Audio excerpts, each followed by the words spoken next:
Hello, I'm Professor Congleton, and this is Econ 411, Lecture 1A, the first substantive lecture of the course. Today we're going to talk mostly about Aristotle, and I'm mostly going to be using a PowerPoint presentation of this material, but I like to start off as if I'm in front of you in the classroom, rather than sitting across the desk in some sense at a computer screen with you. You might wonder, why we're talking about Aristotle, because, most of the focus of this course and this book is in the period after 1600, and mostly in Northwestern Europe, rather than in the South. So the basic reason is that everybody that we'll be reading after Aristotle is familiar with his work. And you can see themes from Aristotle that are kind of developed in that work. And you can also see that many of the arguments take for granted that readers know something about Aristotle's theory of ethics. Now, this is not really a course on ethics, and it's not really a section of this course on ethics. We do have to understand the ethical ideas of these philosophers in order to have a sense of why they reach certain conclusions about the merits of commerce in a good life and a good society. And also to appreciate how the theories change through time, so that we get somewhat more supportive, somewhat less hesitant support for commerce and commercial societies. And as that support tends to increase, there are good reasons, as we'll see in parts 2 and 3 of this course, for expecting economic development to accelerate. And that, I'm arguing in this class and in this book, is what actually happened in the West in the period roughly from 1700 to 1900. So to start off with a little background about Greece. Greece in the period of Aristotle was a center of commercial life and intellectual life. There really was no other comparable period in terms of the development of important intellectual ideas in Western history. It's just really a remarkable series of just very bright people putting words on manuscripts of one kind or another, mostly papyrus scrolls, I suppose, and working out ideas that we're still thinking about today. And many of the theories that they worked out turned out to be theories that were used for thousands of years after they were developed. And some are still used today, as for example, Aristotle's ethics are still kind of taken seriously, now after more than 2,000 years of study and treatment. So in Aristotle's perspective, from Aristotle's perspective, the point of life is in some sense to garner happiness and a permanent kind of lifetime satisfaction, you might say, rather than an instant of pleasure or joy, is the aim of a sensible person. And so what the ethics is about in Aristotle's, from Aristotle's perspective, is, well, how do you do that? Okay, in economics, we usually assume that everybody already knows how to be happy, right? They know their utility function, they know the net benefits of different actions, and they just act accordingly.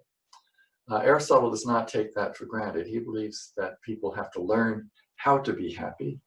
That's not to say they have to learn how to feel pleasure or avoid pain, but it is to say that they have to learn how to conduct themselves in a way that tends to generate long-term happiness. And he's going to argue, as we'll see, as we go through some quotes from his work, he's going to argue that this requires two sorts of excellences.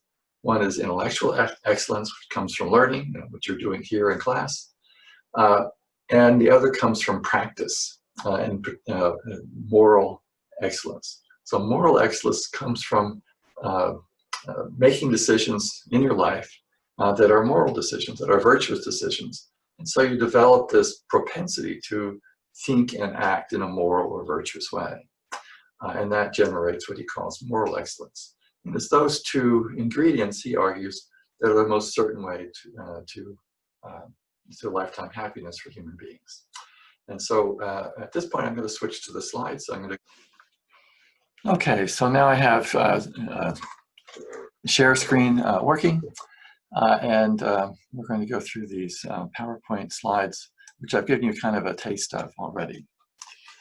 So the first slide is just an imaginary picture of Aristotle and his teacher Plato walking through ancient Athens, gaining some attention from people along the way who are interested in them as famous people of their time, but also as for what they're saying. So their ideas that they're supposed to be discussing profound thoughts, and of course both did in their lives. Whether these fellows looked anything like the picture is up to you to figure out. I've rather doubted it myself, but I thought it was a nice, colorful way to start the slideshow.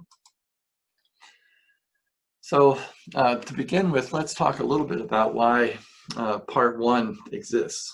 Okay, part one of the course exists. So the purpose of part one is really to provide empirical support for the theories worked out in parts 1 and 2 of the book, and parts 2 and 3 of this course. And empirical support in the sense that what we'll be looking for is evidence that ideas about ethics and the role of commerce in a good life and a good society changed during the course of the period that we're studying, more or less from 1600 through to the early 20th century. And I think it will be pretty clear that that does in fact that such changes do take place, and that the changes generally are in the direction of encouraging more commerce, both in an individual's life and in a society. We start with Aristotle, as I said a few minutes ago, just because he's the natural point of departure for most philosophers thinking about this, the subject of ethics and the subject of economics, in the 1600s and forward. And you'll see the evidence that other scholars are basically taking parts of his theory and turning it into the main dish of their own theories as we go through those philosophers and scholars and academics and practical men in the period that we're looking at.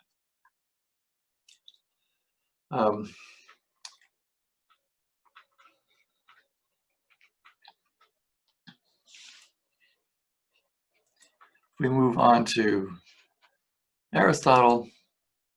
One of the problems you have when you decide to work on Aristotle or read Aristotle is which translation to use.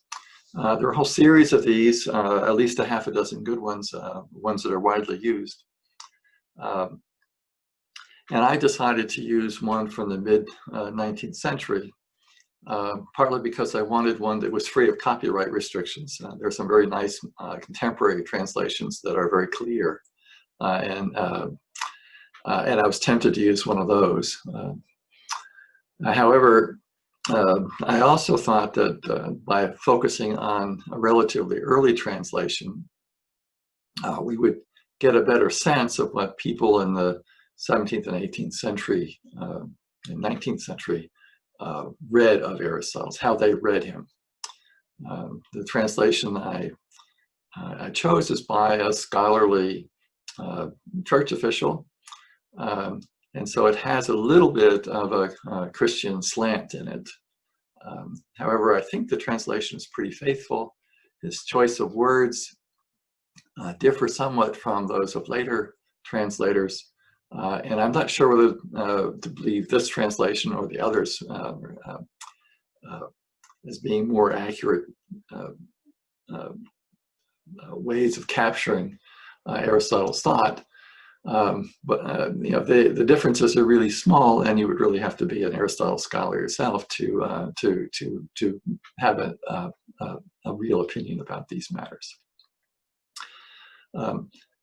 you'll find that this particular translation is not always the easiest to read. That's true of many others as well. And supposedly that's a combination of problems in shifting from Greek to English.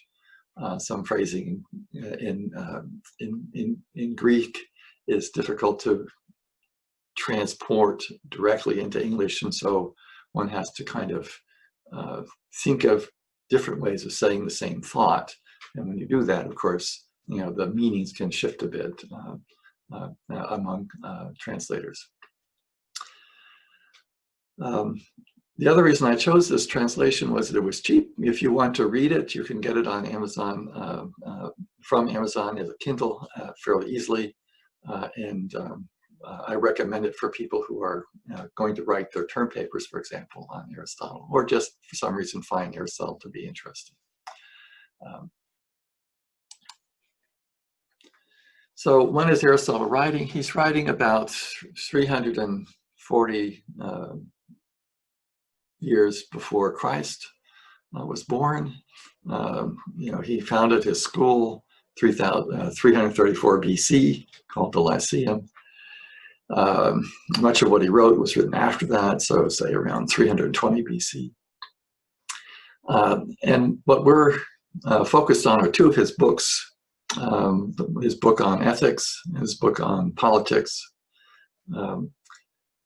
and that's enough for this course. This is where he covers his ideas about ethics and where he develops more or less as a side dish several fundamental theories in economics, and uses his ethics to think about career choices for intelligent individuals.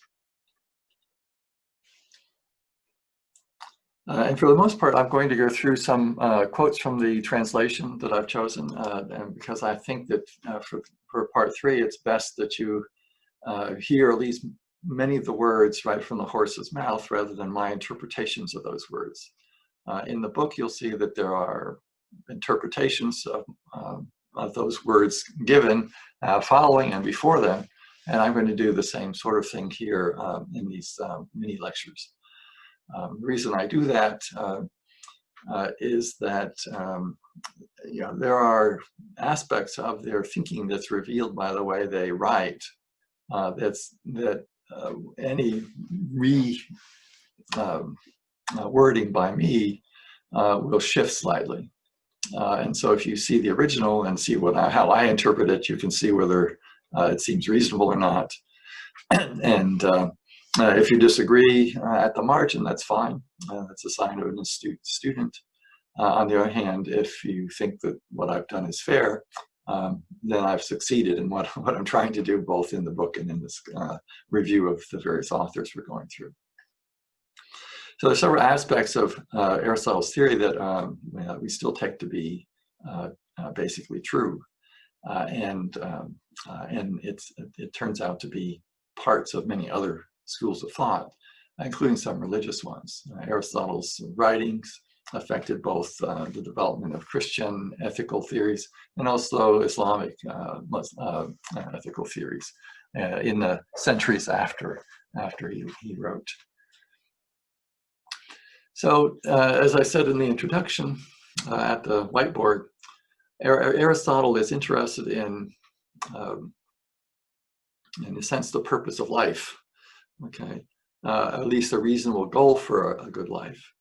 And basically, he argues that by observation, if you talk to people, read what other people have written, there's a pretty general agreement that happiness is an aim, a proper aim of life. And although the nature of happiness varies among individuals, partly according to their education and how much thought they've given it, they all basically, or virtually everyone agrees that this is an aim for life. And in particular, Aristotle argues that this is an ultimate aim, a final aim. Okay, so what he's looking for is the end target of human choices and actions, thoughts. And his claim is that this aim of lifetime happiness is sufficiently universal for it to be taken as the main goal for individuals. So he says, happiness is manifestly something final and self-sufficient, being the end of all things which are and may be done. And in the end, that's what you're aiming for. And that's different from, for example, money making, the accumulation of wealth. Money making is one of constraint, and wealth manifestly is not the good we are seeking because it is for use. That is for the sake of something further. And you collect money so you can spend it, and you buy things because they contribute directly or indirectly to happiness. So it's a means to an end rather than an end in itself.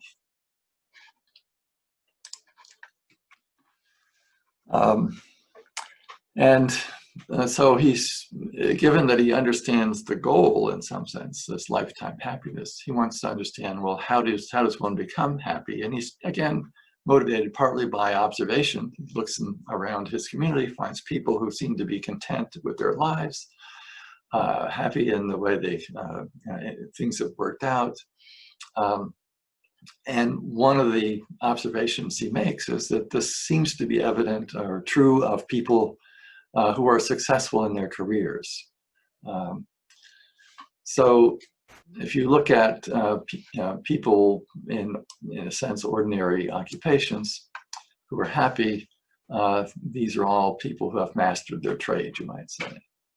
So this object of happiness may be easily obtained when we discover what is the work of man. For as in the case of the flute player, statuary, artisan of any kind, or more generally all those who have any work or course of action, their chief good and excellence is thought to reside in their work. This was in a period of history, I guess as a footnote, which was true for well over 1,000 years, maybe almost 2,000 years, that people who adopted a career stayed in it forever. They didn't switch among jobs much. They may improve their position and be regarded as a masterful flute player instead of a beginner. Okay, but if that was their choice of career, that might have been what they did all the time, their whole life. That same would be true of many people today. If you think about it, many carpenters work at that trade for most of their life. Many academics, economists work at it for most of their life. Many philosophers do the same thing. And even within some specialties in business, if you work in accounting, accounting is pretty much what you're going to be doing forever. You'll do different things with it. You'll have more or less authority, more or less interesting problems to work on. But in a sense, you do the same thing for a long time. So when Aristotle argues that their chief and excellence is thought to reside in their work, he means that is one of the methods through which people become happy. So he wants to generalize the concept of work and think about what type of work is, in a general sense, is special to human beings as opposed to other living things. So first he discounts that it's not mere life. What can this be? It's not mere life because that plainly is shared with him, even by vegetables, and we want what is peculiar to him. And in order to do so, we have to separate off then the life of mere nourishment and growth. And also, it turns out, much of the life of sensation. Sensation, that is, sort of physical things that make you happy or unhappy, pain and pleasure, you might say, are also common to horses, oxen, and every animal.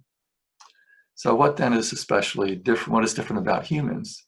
Well, he argues that there remains then a kind of life of the rational nature, apt to act, and this nature. And of this nature, there are two parts denominated rational, the one being obedient to reason, and the other as having and exerting it. So having and exerting it means the ability to kind of think about alternatives and make choices among them. And being obedient to reason means that you actually do what you work out as being necessary or desirable, and take the steps required to achieve your ends. So the good man, in general, comes to be a working of the soul in the way of excellence, or if excellence admits of degrees, in the way of the best and most perfect excellence. And we must add, in a complete life, for it's not one swallow, by here he means a bird, or one fine day that makes a spring. So it is not one day or a short time that makes a man blessed and happy.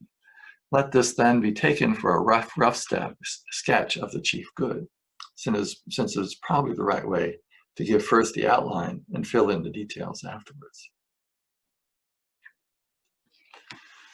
So having decided that the aim is going to be an excellent character, you might say, an excellent soul, as the translator writes it, how do we do that? What do we mean that? Well, Aristotle argues that you can divide excellence into two parts. There's intellectual excellence and there's moral excellence.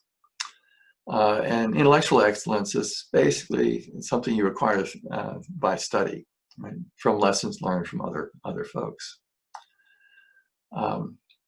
Whereas moral excellence is something you still benefit from teaching. That is, it's still helpful to have some people teach you what virtuous activity looks like.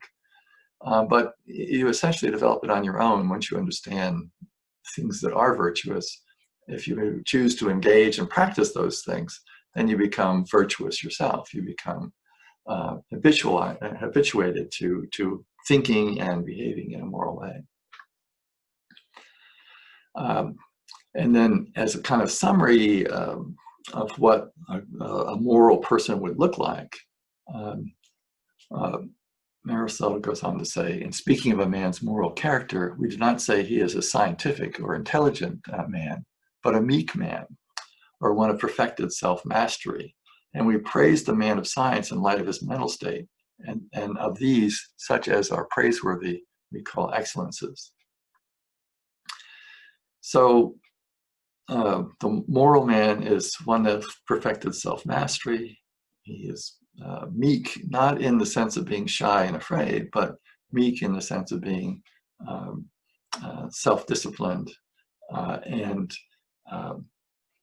not overly or underly emotional in his reactions.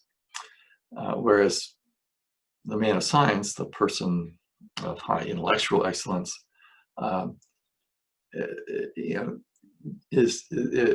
achieves that excellence simply by kind of working inside his head.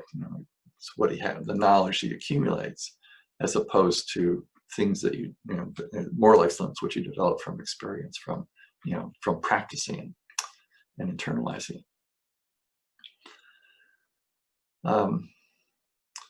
So the notion represented by the term meek man, you can see that the term meek has shifted somewhat since this translation was undertaken. The meek man is imperturbable and not being led away by passion, but being angry in that manner and at those things and for that length of time, which reason may direct. So there are reasons to be angry, reasons to be happy or have an emotional reaction, joyful, and to respond appropriately as reason dictates is required for self-mastery, not simply avoiding all pleasure or pain, but reacting appropriately to them as the conditions require or suggest or imply.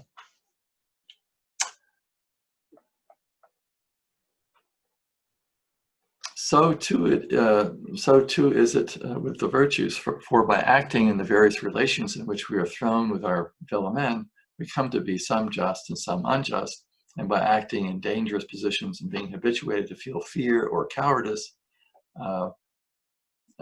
we come to be some brave and others cowards. Similarly, it is with respect to the occasions of lust and anger, for some men come to be perfected in self-mastery and mild, and others destitute of all self-control and passionate. So you can see that Aristotle's not a fan of passion as a driver of behavior. He wants reason to be kind of the filter through which you see the world and react to it. On the other hand, he's not a person who believes you should be like Mr. Spock on the old Star Trek series, who's essentially a non-emotional being. But to react emotionally when it's appropriate, in the appropriate way, in the appropriate level, and so forth. And this appropriateness is something you learn through time. And I suppose with some guidance from your teachers in this, in Aristotle's view. And he has this interesting theory of nature that I put this quote in because I thought it was interesting. Essentially, he believes that nature is the things that cannot be changed, right? So in physics, we have natural laws. We believe that those natural laws are just there. They're impossible for human beings to alter. And I suppose technologically, we know we can't at this point change the orbit of the Earth or diminish or increase the intensity of sunlight. And they're just things we can't do, right? So all those things that are, in a sense, exogenous or beyond our control, those are nature. Things that we can control, that we can alter, are there because of choices. And in his view, those are unnatural or man-made or generated by human decisions. And it's a different category of things.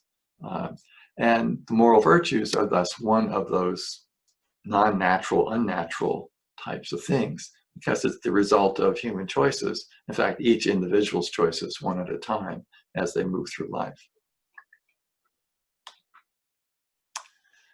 The other distinction he's going to make is that moral actions involve decisions that are voluntary, right? So if you're forced to do something or you act out of ignorance, then you can't really be fully responsible for your action. You're not, it's not the result of your choice, your thoughts, your evaluations. And therefore, it's not part of the moral domain of decision-making. So involuntary actions then are of two kinds, being done either on compulsion or by reason of ignorance. An action is, properly speaking, compulsory when the origination is external to the agent, being such that in it the agent, perhaps we more properly say the patient, contributes nothing, as if a wind were to convey you anywhere, or men having power over your person could control your actions.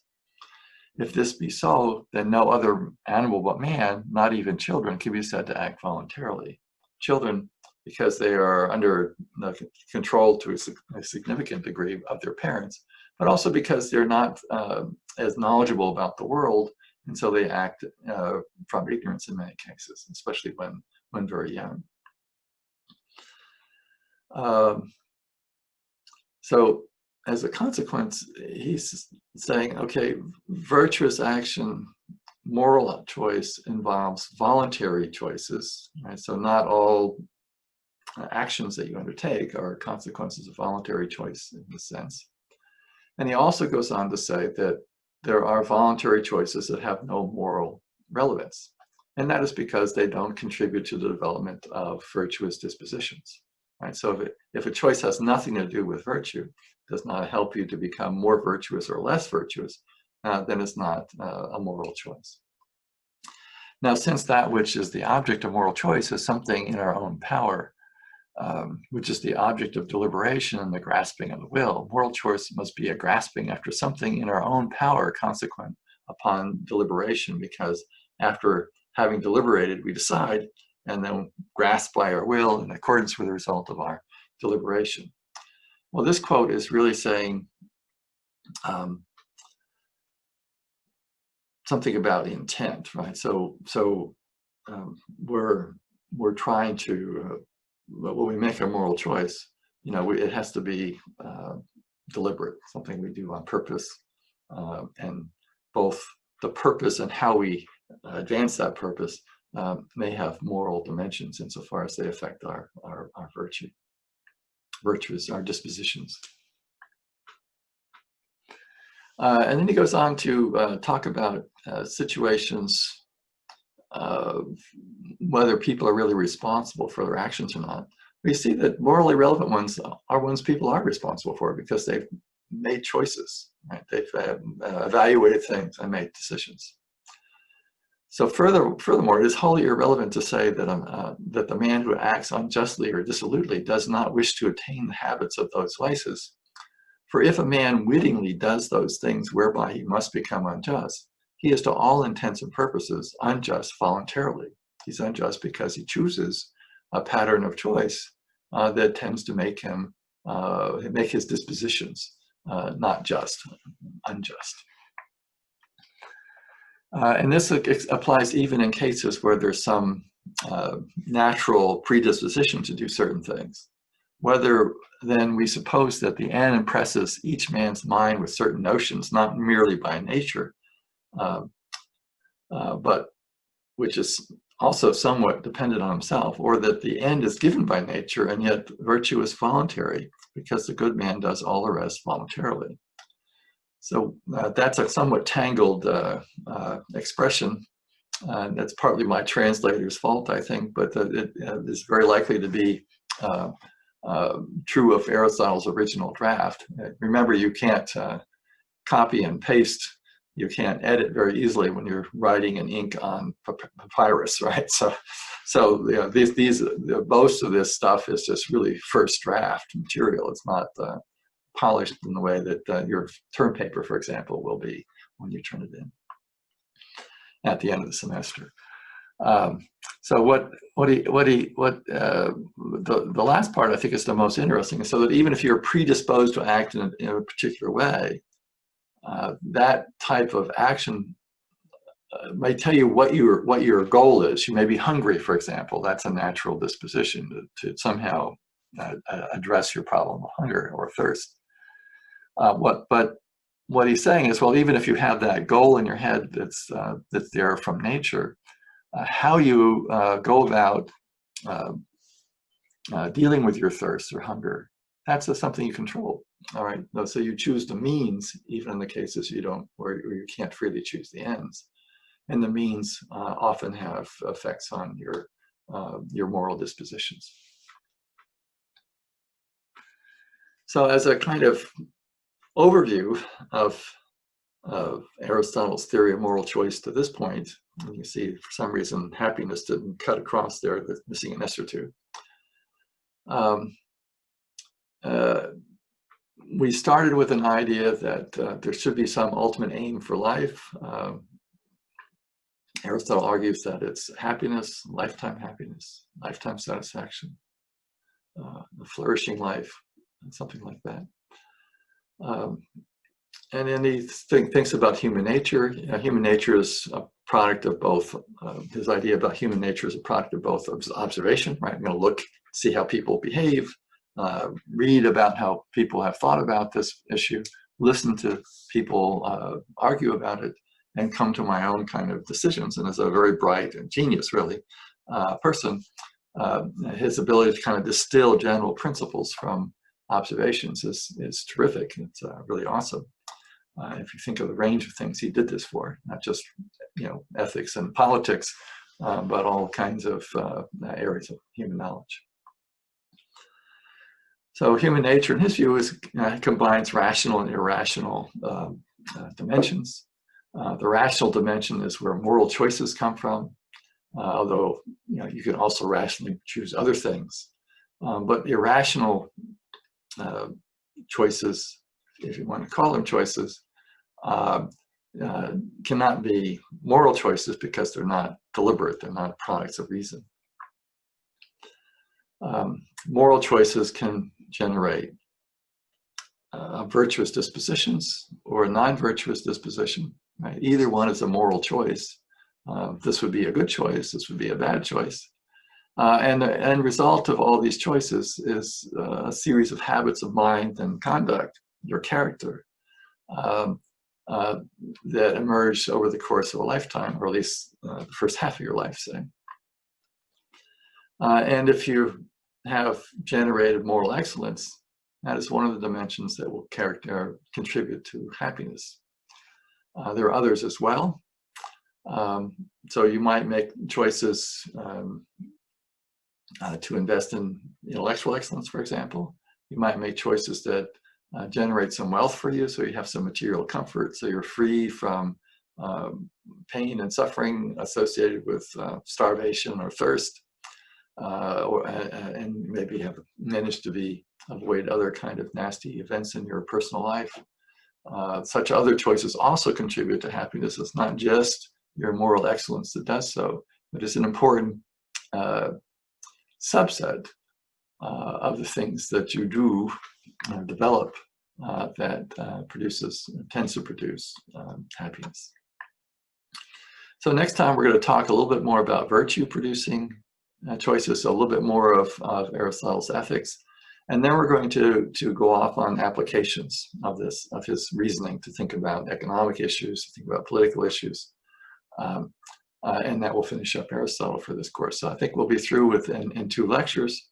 What's important from this lecture is partly his methodology, his effort to try to understand the world as much as he can, figure out what's general, and create kind of logically consistent relationships between those important categories, and to develop them not entirely in abstract thought space, but in a way that's consistent with his observations. So it's always linked back to the earth, back to the world. And that's important for this course because it implies that although his reasoning might be unique, many of his conclusions would be drawn by others in his community, perhaps using different kinds of ideas or logic. But his theories are based on observations of the way people behave and what kinds of things are regarded to be virtuous in Athens at this time. So his theories also, and his examples are also providing us with a lot of evidence of the kinds of things that thoughtful Athenians would regard to be ethical or moral in terms of conduct, and that's important for us. Not as important as the later readers, because we aren't going to spend much time thinking about the success of Athenian commerce in the 3rd century BC, but we are going to be interested in taking those ideas forward and seeing how they applied in Northwestern Europe in the period after 1500. So with that, I'll stop for today. And